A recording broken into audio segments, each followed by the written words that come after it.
All right. Hello, everybody. It's Christy with Planet Places. I'm here with Happy Food Chef Robin.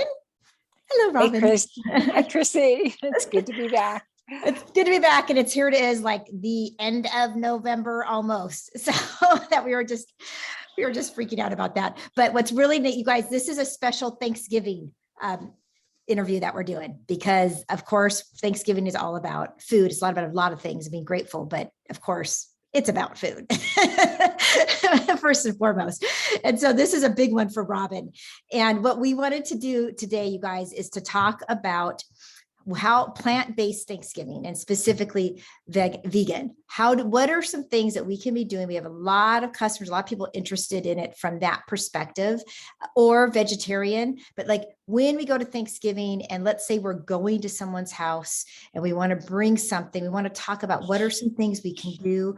But also before we even jump into that, I would love for you to talk to us about your most recent recipe that you put together for us, because it is specifically for a Thanksgiving side dish, which is wonderful. So take it away. Yeah. All right. Well, this can be, as you know, if people who have watched some of our things, I love convertibility. So it can be a main dish or it could be a side dish. So as a main dish, it is a mushroom risotto.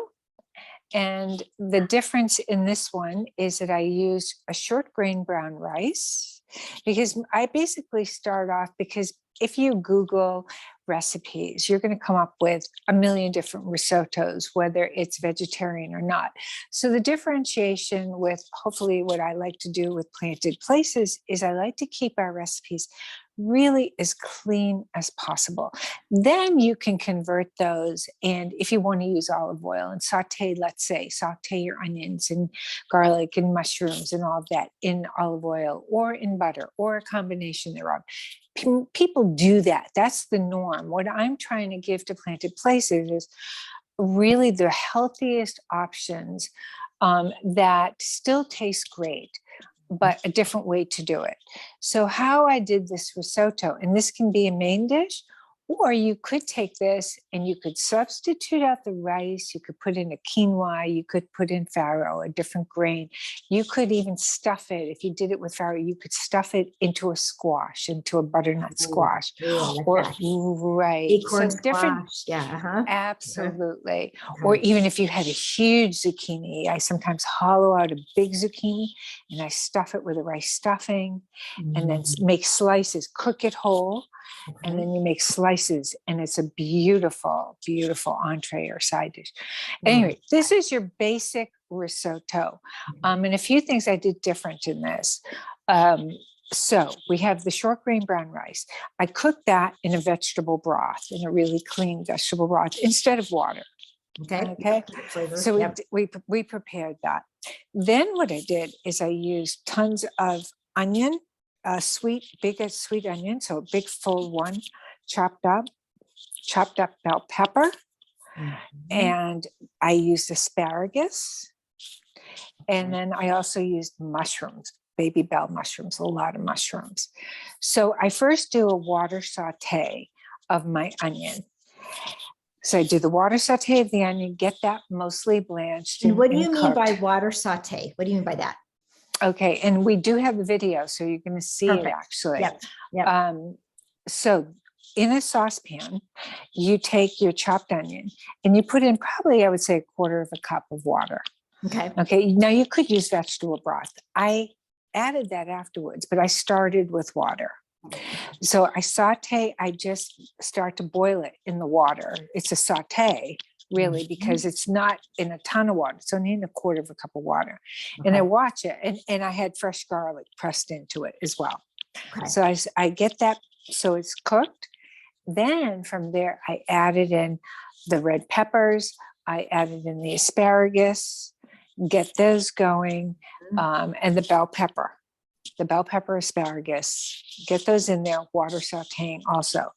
Then the last vegetable to go in are the mushrooms, because you don't want those to get so cooked that they're just mushy. So those go in last. Then now you're going to need some more liquid while you're doing that. So I add in little bits of the vegetable broth. and Okay. into the, right. And then And this is to in, prevent it from sticking, right? correct. Yep, okay, Yeah. because I get And that question a lot. Yeah. Yep. And to keep Mhm. liquid in there so it keeps cooking. Because don't forget, you're not using oil. Yeah, It's a exactly. water. Right. So, and in fact, in this dish, I didn't have to put any oil and you didn't miss it in the flavor at all. It just was awesome. So, but here's what I did. I took after I put in some more liquid with the other vegetables, let them cook down, a little more liquid. Then I added a couple of tablespoons of mellow white miso. Oh, yes. So Right. tasty. So tasty. Okay. Yeah. So the mellow white miso into that. With also now we've added some of our, if you have fresh oregano, fresh thyme, throw that in. Okay. And yeah, I Okay. love Just a couple of thyme in sprigs of leaves, this. cut it up. Okay. Okay. Oh yeah, and just chop that up and throw that in the Okay. yellow miso, and then you mix that all up. And now the mushrooms are now creating some of their own liquid as well. So you've got Yep. this. Okay. The miso gives it a sort of a nice sauce because don't forget, in a risotto it's creamy, Mhm. right? But we're using brown rice, so it's not, the rice is not creamy. This is going to give you some of that Oh, creaminess. okay. The miso paste. Okay. The Mhm. miso added to the vegetable broth, Okay. right? So you Yep. get that all cooked up and that's ready. Once that's done, and you have a little, so it's got a little bit of sauce with the vegetables, then you take that and you, in a big bowl, you fold in the vegetables into the rice, and then you can do a couple of things that are optional here if you have it. So if you have some chopped fresh basil, or if you don't have basil, arugula, Ooh, or okay. chopped Throwing arugula. What arugula. about mustard greens? We've got a lot of mustard greens people are growing right now. Would You that can, work? Or is that too you spicy? could, Yeah. you Okay. could a little Okay. bit. You know, Okay. you Not too much really, though. any of your Yeah. greens, any of Okay. your, really, this can take Mhm. on, because there's no, this will take on whatever the flavors you want to impart to it, other than the Okay. vegetables such as the onions, mushrooms, peppers, and asparagus. So you're really open to playing here with all your, whatever you have for your greens. Okay. But you want to chop them up and you want to get them in there wilted. You don't want them not cooked. Got it. So if Yep. they need to, some of those mustard greens will be better if at the end of your saute, okay, then you add it Add into 'em. the saute, wilt Okay. them down. Like bok choy would be the same thing, right? Oh, Anything that's a bok choy little you would. thicker, fleshier leaf. Yeah. Okay. Yes, you want Okay. to put that in after your mushrooms Okay. and saute, keep it in the saute. Okay. Once that's all sauteed, then you fold it into your rice. Then I used nutritional yeast. And I love this one brand that we've seen before. It's called Sari, Sari. The reason I love it is because it's truly 100% pure nutritional yeast. There are no added nutrients. We They need to don't add, we'll add a link.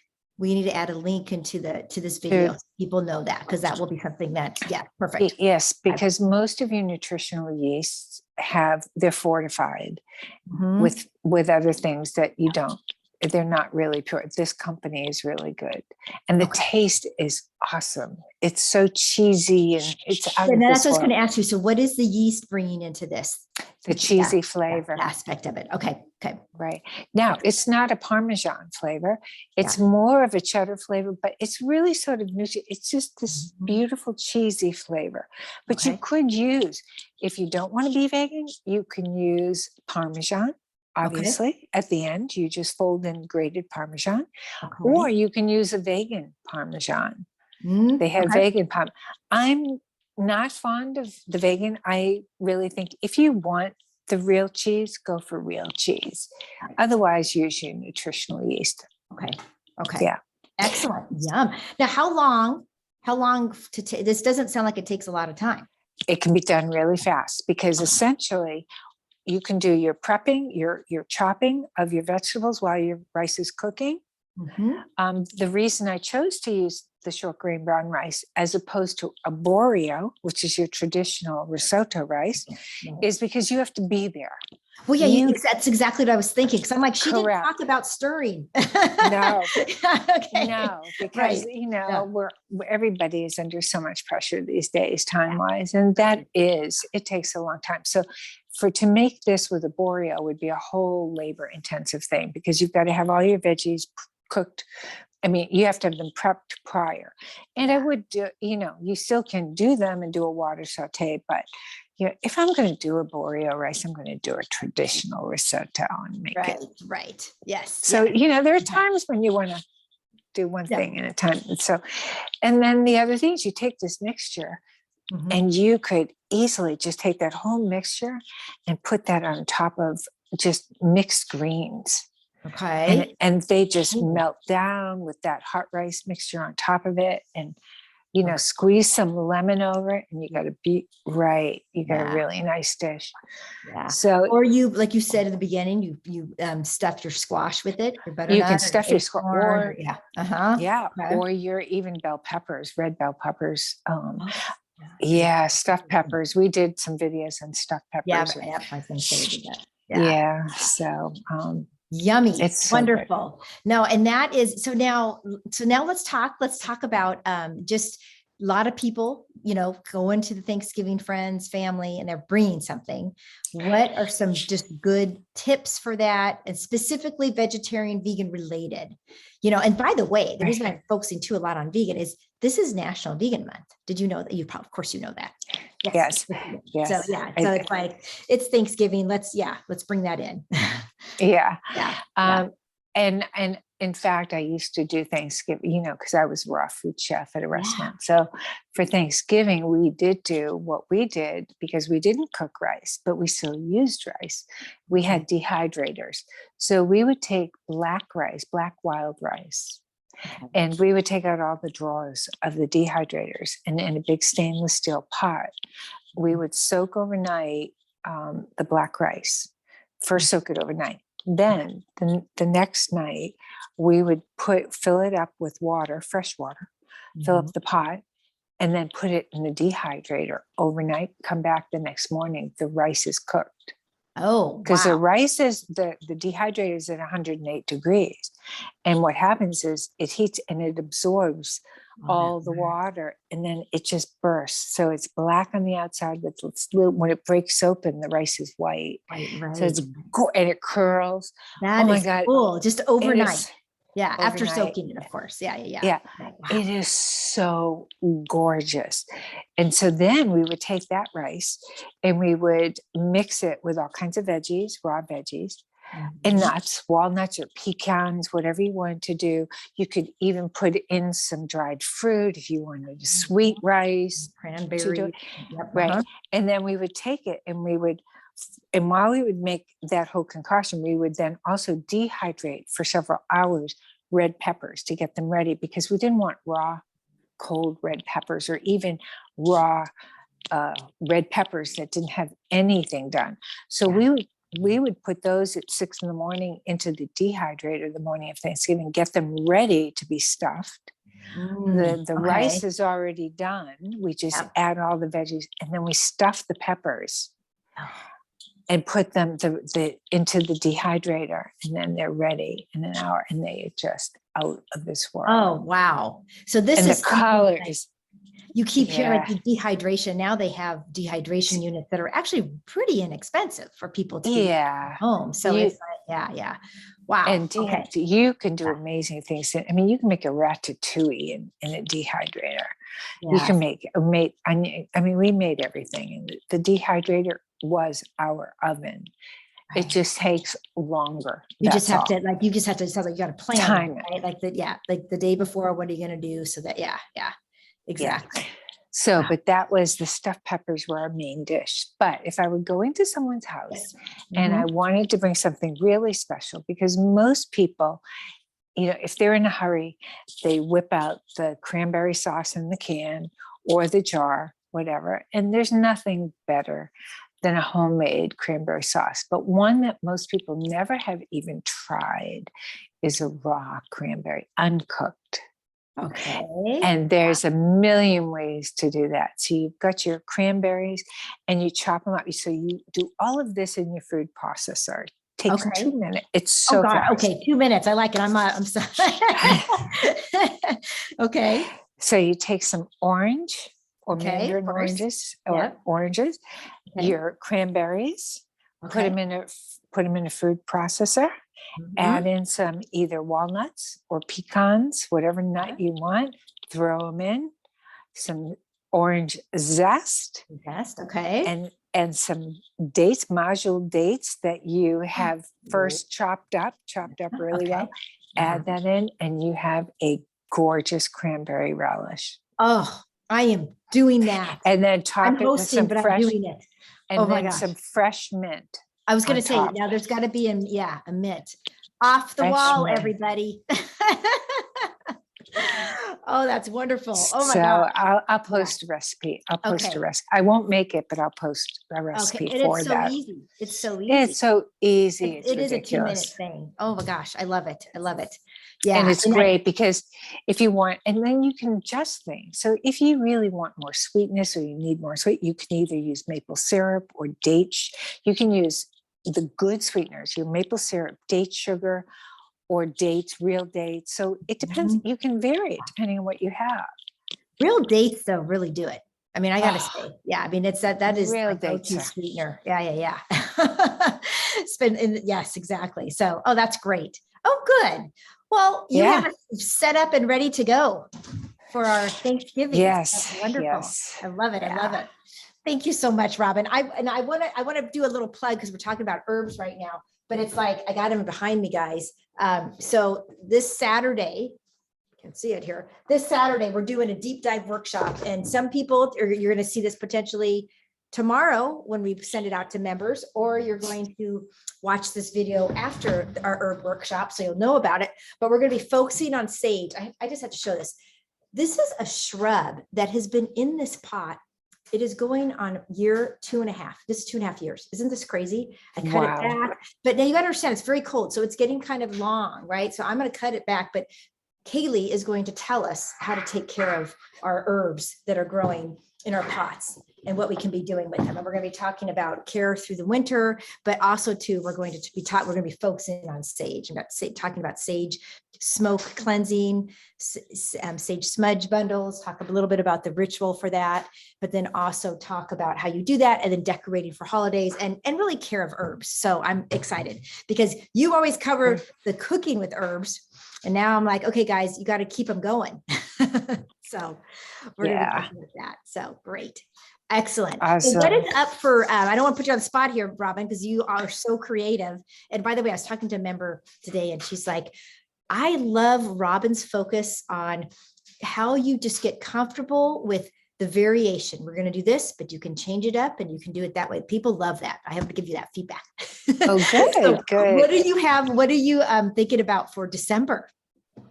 December, well, of course, because it's cold, it's really going into all our warm foods. So more casserole things, because also everybody is under such time pressure. So really sort of one pot meals where we could, but, and how to balance it out, and especially being more vegetarian based, because people can always add in their animal protein to whatever we're doing. But really it's about what can we do with all these vegetables, and then how do we do it with beans and grains and nuts and seeds, because those are really important. So, how do we make vegan meatballs without using tofu and, all of that, because nuts and seeds are really the basis of those. So we're going to cover a lot of that. And of course, some great soups and stews that are vegetarian. Oh, great. Yeah, great. And that can go in through January. I mean, you just described January, February too. Totally. I mean, I know it is. It's It's December, January, and February. Yeah. And hot salads, because it's too cold really to eat a lot of raw salads. So how do we do it where we do hot salads? Yeah.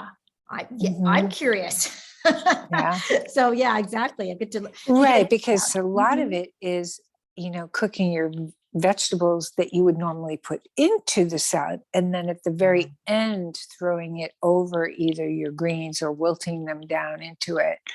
Right, right. Yeah, Okay. and loading up those stews with the greens, Excellent. or your chilies, Chili, I was gonna chilies. say, yeah, I was gonna say, Uh, yeah. so many Yeah, ways to make I'm chili with eggplant in it, or just so many variations. wonderful. And Italian and sauces, pastas, and It's endless, Robin. well, those we need Yeah. those things. We Mhm. need those Yeah. things, the pastas and the rice dishes and the squashes and all of that. Yeah, no, you're right. So You're absolutely right. In fact, one of the biggest things that I just love so much, and it sounds probably so simple to you and to people that cook a lot, but just the whole concept of pestos. Just get whatever greens, get your nuts, get your garlic, and boom, and I mean, I made a wonderful mustard green pesto last night. And I was like, and yum. I was thinking of Oh, you the whole time. I'm like, she's gonna be so proud of me. I got it, but because I have lots of mustard growing right now. So mustard greens, little oregano, and parsley. And then I oh, did yum. walnuts. Yeah. Well, Yeah. yep. It was Yeah, and, wonderful. and once you switch up your nuts, all the nuts have different flavors, and So yeah, good. it's so good. It's so good. Yeah. Always a pleasure, Robin. Thank you so All much. right. Oh, you're Yeah. welcome. And you And have a have a wonderful Thanksgiving. Yeah. Yeah. thank you. You Yeah. too. You Yeah. too. Enjoy. Absolutely. All right. Bye, Great. everybody. We hope to see you at the herb workshop and enjoy your Thanksgiving. All right. All Bye-bye. right. Bye. Thanks, Robin.